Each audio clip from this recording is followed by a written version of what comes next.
നമസ്കാരം. Raf talk ഫുട്ബോളിലേക്ക് അവർക്കും സ്വാഗതം. ടോട്ടനാം ഹോട്ട്സ്പർ ഇന്നലെ ബ്രെൻഫോർഡിനെ ഏകപക്ഷീയമായ 2 ഗോളുകൾക്ക് പരാജയപ്പെടുത്തുമ്പോൾ റിച്ചാലിസന്റെ വക ഗോളുണ്ടായിരുന്നു.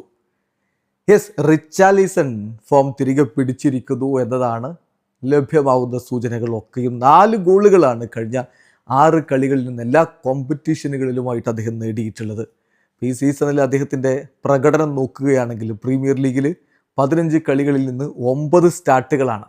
ആ 9 സ്റ്റാർട്ടുകളിൽ 8 ഗോൾ കോൺട്രിബ്യൂഷൻ, 15 കളി 9 സ്റ്റാർട്ട് 8 ഗോൾ കോൺട്രിബ്യൂഷൻസ് എന്ന് പറഞ്ഞാൽ 6 ഗോളുകളും 2 അസിസ്റ്റുകളും അദ്ദേഹത്തിൽ നിന്ന് വന്നിട്ടുണ്ട്.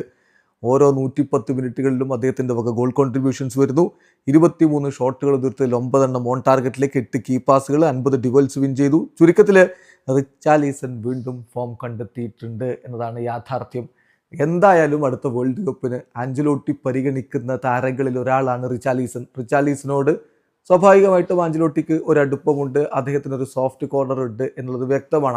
അദ്ദേഹത്തിൻ്റെ കീഴിൽ മുമ്പ് കളിച്ച താരങ്ങളെയൊക്കെ ബ്രസീലിയൻ ദേശീയ ടീമിലേക്ക് എടുക്കുന്നുണ്ട്. പലരും അതിനെ ഫേവറിറ്റിസം എന്നൊക്കെ പറഞ്ഞുകൊണ്ട് വിമർശനങ്ങളുമായിട്ട് വരാറുണ്ട്. ബ്രസീലിൽ എന്തായാലും മികച്ചൊരു സ്ട്രൈക്കർ ആവശ്യമാണ്. റിച്ചാലിസൺ ഒരു വ്യത്യസ്തമായിട്ടുള്ള പ്രൊഫൈലാണ്. അദ്ദേഹത്തെ പോലുള്ള ഒരു താരത്തെ ആവശ്യമാണെന്ന് കഴിഞ്ഞ ഇന്റർനാഷണൽ ബ്രേക്കിൻ്റെ സമയത്തും ആഞ്ചലോട്ടി വ്യക്തമാക്കിയതാണ്. അപ്പോൾ വേൾഡ് കപ്പിനുള്ള സ്ക്വാഡിൽ റിച്ചാലിസൺ ഉണ്ടാകുമെന്ന് തന്നെ വേണം കരുതാൻ. അങ്ങനെയെങ്കിൽ റിച്ചാലിസന്റെ ഈ ഫോം തിരികെ പിടിക്കൽ ബ്രസീലിനൊരു ശുഭ സൂചനയാണ്. ബ്രസീലിന് ആരാധകർക്ക് വലിയ പ്രതീക്ഷകൾ നൽകുന്നതാണ്. വേൾഡ് കപ്പിന് ഇനിയും 5-6 മാസങ്ങൾ കൂടി ബാക്കിയുണ്ട്.